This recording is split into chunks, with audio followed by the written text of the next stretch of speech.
continued to probe the perimeter for areas of weakness. Snipers and tanks roamed the front line, taking advantage where they could. But the airborne men were not ready to give up yet. The western perimeter of the Oosterbeek defensive position was held in this area south of the Oude-Herberg crossroads, now a roundabout, by the 1st Battalion, the Border Regiment. And the terrain to the left of the road, where their defensive positions were, is tree-lined, heavily populated with trees, leafy glades, deep gullies, and really very difficult to defend in terms of visibility, ranges of weapons, and the ability to find good defensive positions within it. They also had to cover an area which extended them beyond belief.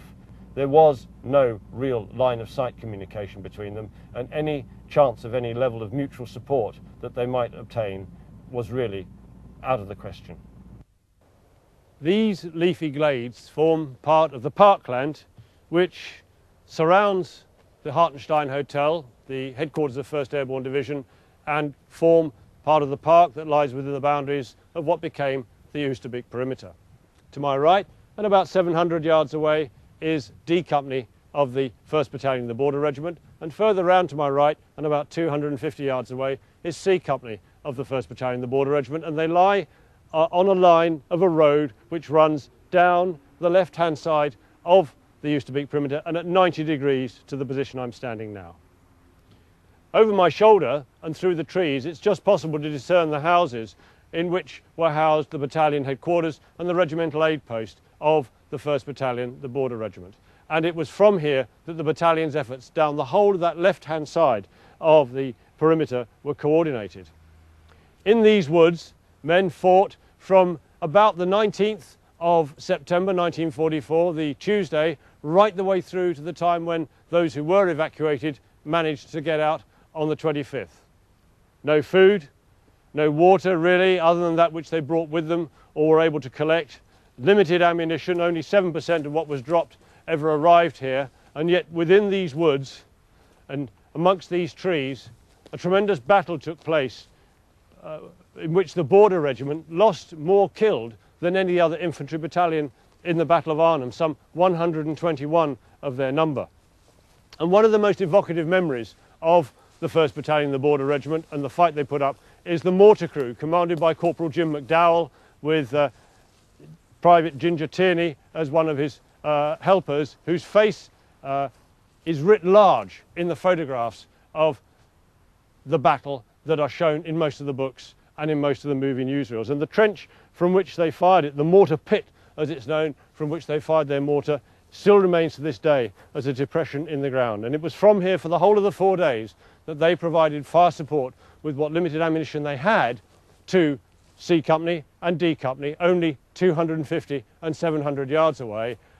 And in so doing, they virtually had to remove all of the augmenting cartridges from the mortars to minimise the range, and the mortar tubes, when they fired them, would have actually been lobbing the bombs vertically in order to get inside the minimum range requirements of the weapon. The biggest problem facing the airborne troops was dwindling supplies. During the operation, the pilots and dispatchers in the aircraft of RAF 38 and 46 Group made countless attempts to get supplies to the increasingly beleaguered troops on the ground. But the drop zones were still in German hands, added to which they knew how to copy British recognition signals. Their courage and sacrifice was often in vain, as the supplies invariably dropped into German hands. An interesting thing during this time, by the way, I climbed up as I know we were dropping supplies, and we were told that when the planes come out, hold out your recognition scarves and they will drop these supplies to you. But what we didn't know was, for some strange reason, the Royal Air Force were told not to recognise these scarves. So of course they were dropped at pre-arranged supply drops. Hence we found out the Germans got 98% of them. Cigarettes, everything. We got a pannier in one day with blood, a pannier like a hamper, stacked with blood plasma, and no way to administrate it unless you drank the stuff. Pyjamas. We had containers where we believe they were packed prior to D-Day where you got Bren guns come out and the magazine's filled.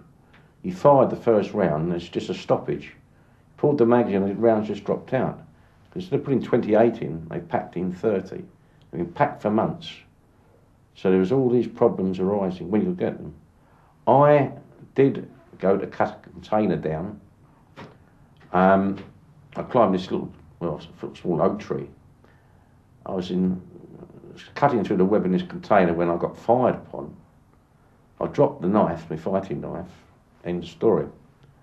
35 years later, it was found in the same area, and I've got it hanging up indoors now.